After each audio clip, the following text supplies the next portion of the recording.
Hello and welcome to That Showbiz with your host, Hannah Ranko. I am so excited to be here today because today I have a very special guest with me.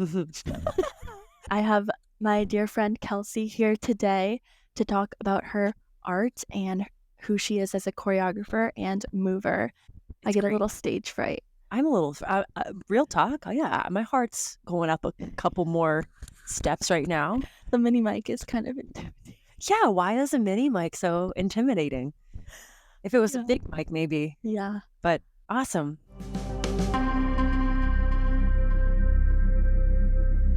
Okay, so Kelsie, the first thing I would like you to do is introduce yourself, who you are as an artist.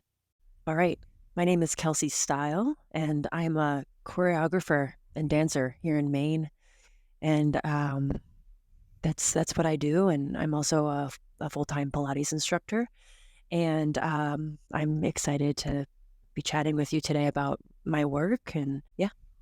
Thank you so much. I'm very excited. So, we met doing a project in around 2019 with Ballet Bloom, directed by Rose Hutchins. And we did a duet Yeah. in a park, and it was awesome. It was. It was called Atelier, and it was so nice to move with you. I remember feeling so honored to be moving with you and so inspired by you. Thank you. I was like, who's this quirky gal? Oh, yeah. And then Kelsie hired me to do a dance film for her called Mr. Mind, Mm. and it is brilliant. We had a lot of fun Yeah, in it the was good. rehearsal process. I remember the synergy between all parties was so nice. Yeah, It was crisp. It was a good synergy. yeah. It's always nice to be in a process with dancers who are all on the same page and good energy, because you can just feel it when one person is off and it affects the group. But Right. Yeah, it was. If I don't know, I don't know what it was, but it felt open, yeah, and respectful and very goofy. But that's kind of, as you may learn in this interview, how I do things. So I have a few questions lined up, but of course we can go off track a little bit. Yeah. The first question I have is, what does a typical day look like for Kelsie? Whoa. Oh my goodness, great question. So, a typical day, um, every day is actually quite different. It is, but like I said before, I work as a Pilates instructor. So a typical day may look like in the morning, I have, anywhere from 3 to 5 clients. And so I'll go and work with them. And then, so in the middle of the day, I'll have a nice lunch. And then I will work probably on some clerical stuff in terms of my choreography practice. That could look like updating my website, posting on my social media, posting on my Patreon. That could also look like looking into grants. That could be concept planning. It could be talking with a colleague and a co-creator, and planting seeds always for the future. And then my evening will be more clients, taking clients, and then possibly a workout at some point in the day as well. Big lunch, hang out with my cats, and at some point breathe in fresh air and appreciate a tree or two. That is essentially a day. I love it. And as I'm sure some of you are picking up on, there is a lot that you have to do as a dancer and choreographer that extends beyond the studio. And so I just like to know how you navigate all of the things, the admin work, the any type of training, any type of personal development. How do you navigate it all? Yeah, how do I navigate it all? I think Hannah, I'm still figuring that out all the time. I am organized. So, I have an agenda book. It's very precious to me. Um, I get a nice agenda book every year. That's the first step. Um, from there, I I use I use the internet, meaning my website, my social media, as a way to archive and stay focused. Um, it may seem at times, oh, they're just this person maybe is just trying to show what they're doing. That's part of it. It's also a great way for me to keep track of where I'm coming from, where my work has been and where I want it to go. Mhm. So I actually utilize that for that reason as well. I just make sure that there are sections of my week devoted to my career as a choreographer. Money comes and money goes with that kind of work. Oftentimes it's self-produced. So, of course, I have to maintain my job um, as a Pilates instructor, but that helps me um, find pockets of the week to focus on my art. And I hope that answers the question. Oh, it for sure does. Yeah. So when I'm not with my clients and it's daytime, I'm typically doing something to progress my career as an artist. Do you find that you struggle with turning it off because there's not set clocking in and clocking out hours in this field of work? Do you struggle with being like, okay, now I'm going to shut off the work for the day and focus on myself? Or do you find a good balance? It's hard to shut it off, mostly because I'm usually so excited. Like it feels like I took an espresso shot when I start looking at photos from a tech rehearsal came in, or I'm excited to apply for this festival, or I am talking with a collaborator like like when we set this up. Um, it's coming from excitement. So that's a good thing.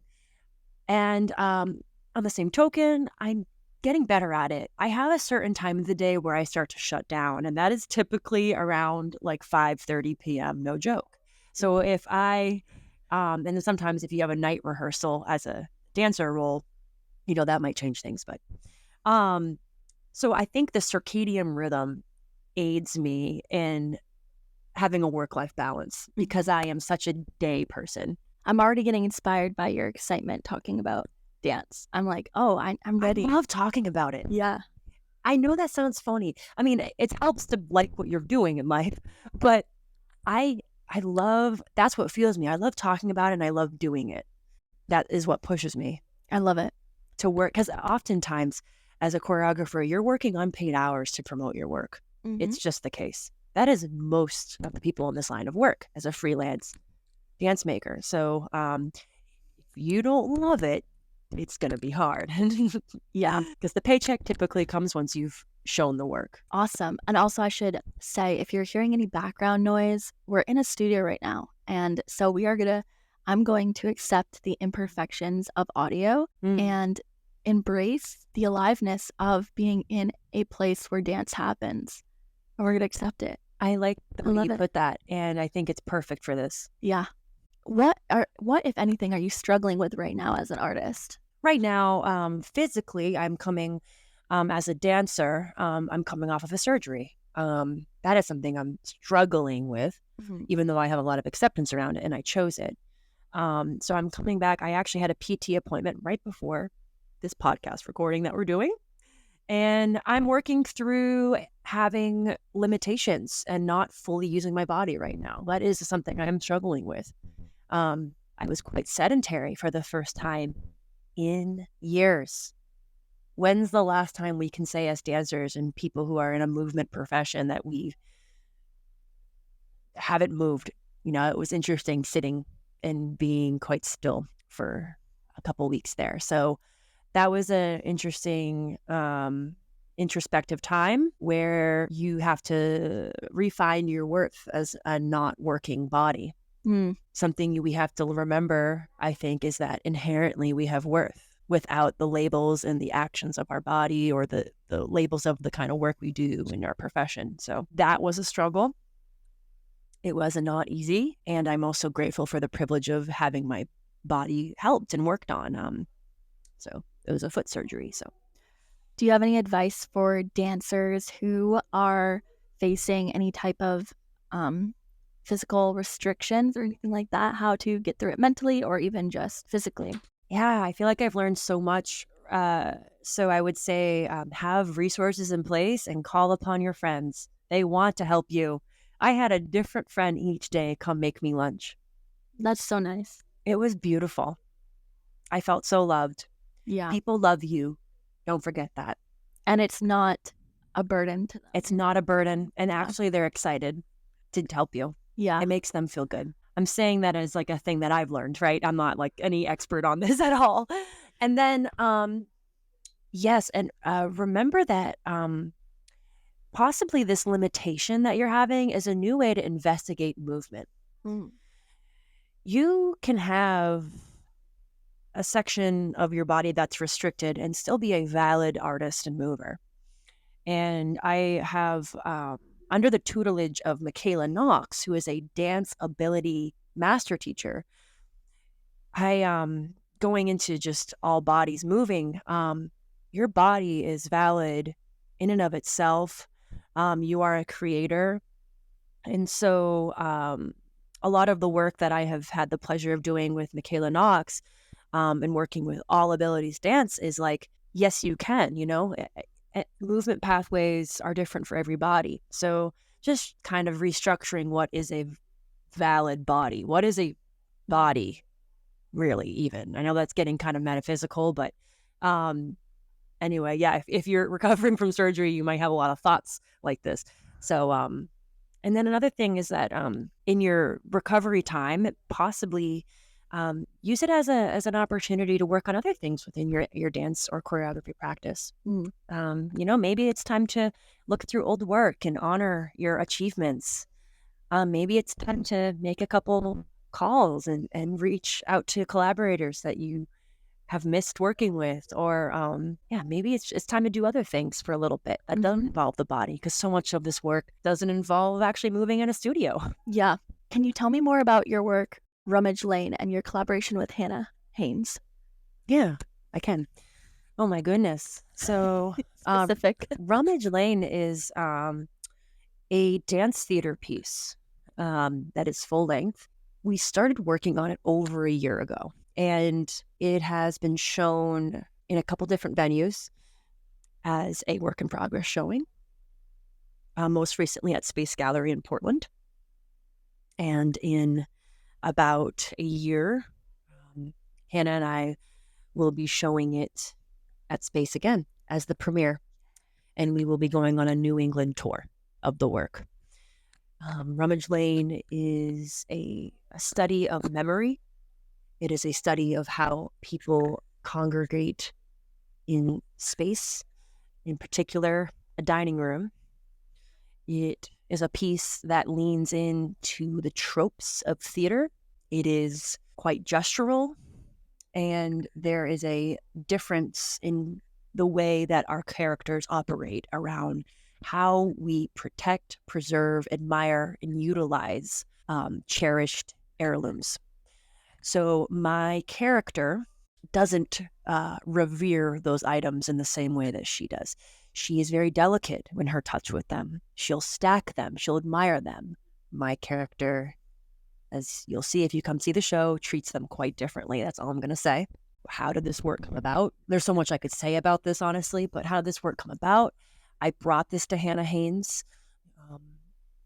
because I wanted to see what it was like when we explored relationships with objects.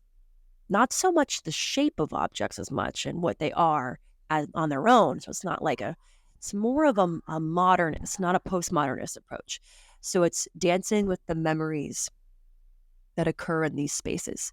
So this world of the piece is comprised into two areas. There is a dining room and there is a cellar, basement.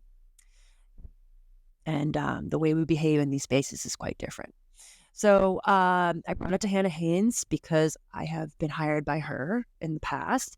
And she is a very intelligent and intellectual and strong mover. She approaches dance with an intellectual mind, as do I. We have also a very strong friendship, and we're very different from each other, but I mean that in the best way. So long story short, we've made this work together. I had this idea. I brought it to her. She helped me get it off the ground, and I'm very proud of us, and I'm very excited to see where this work is going. And yeah. I love it. If the audience wants to come see your work or wants more information about your work, where can they find that information? Yes. So I would go to my Instagram, Kelsie Steil Choreo, and my website, kelsiestylmovement.com. And I also have a Patreon, patreon.com/Kelsie Steil Choreography. I have one last question, and it's not on here, but I wanted to ask it because we talked a little bit about it in my interview. You are a Maine-based artist, so how do you see yourself in the New England dance scene, and what are your thoughts on Maine dance scene and all of that? Wow. So yeah, I love the Maine dance scene. I think that there is a wealth of a talented and creative people here, in particular dancers. How I see myself as someone wanting to. I see myself as someone wanting to create here and tap into the talent here. I see myself as creating high concept dance and dance that is visceral and that impacts an audience. I want to honor everyone's artistic bodies by bringing them into a rehearsal space where they feel comfortable and where they feel like their ideas are listened to, and that the things that make them a unique individual are highlighted. That is my main goal when I work with dancers. And I also believe in a lot of transparency and fairness around pay. I don't do a project unless that is all outlined way, way before. That goes without saying, of course, but I think sometimes you do need to say it. I am really interested in what makes dancers individuals, not so much having them conform to my idea of a body and how it moves. I almost like, I have the choreography, I have all the research done, all the concept, I said it, but then however they are doing it, I want to almost embellish upon it. I want to embellish upon it. So how I see myself here, I see myself as a growing dance maker who's trying her best and wanting to bring people together to make art. Period. Period. That was beautiful. Thank you so much for allowing me the opportunity to talk with you today. I really appreciate it, and I encourage anyone listening to go support Kelsie and her work because she is a badass. Oh, thank you. You're a badass. Thank you. Please make sure you follow this podcast and share it with your buddies. And follow the podcast Instagram at showbizbabypod, biz with a Z. Follow my personal Instagram, Hannah Ranko. And if you have any questions or concerns about the podcast, you can email me at showbizbabypod@gmail.com, biz with a Z. Thank you all so much for watching. Have a great Monday. Get out there and be excellent. Be yourself. Yes.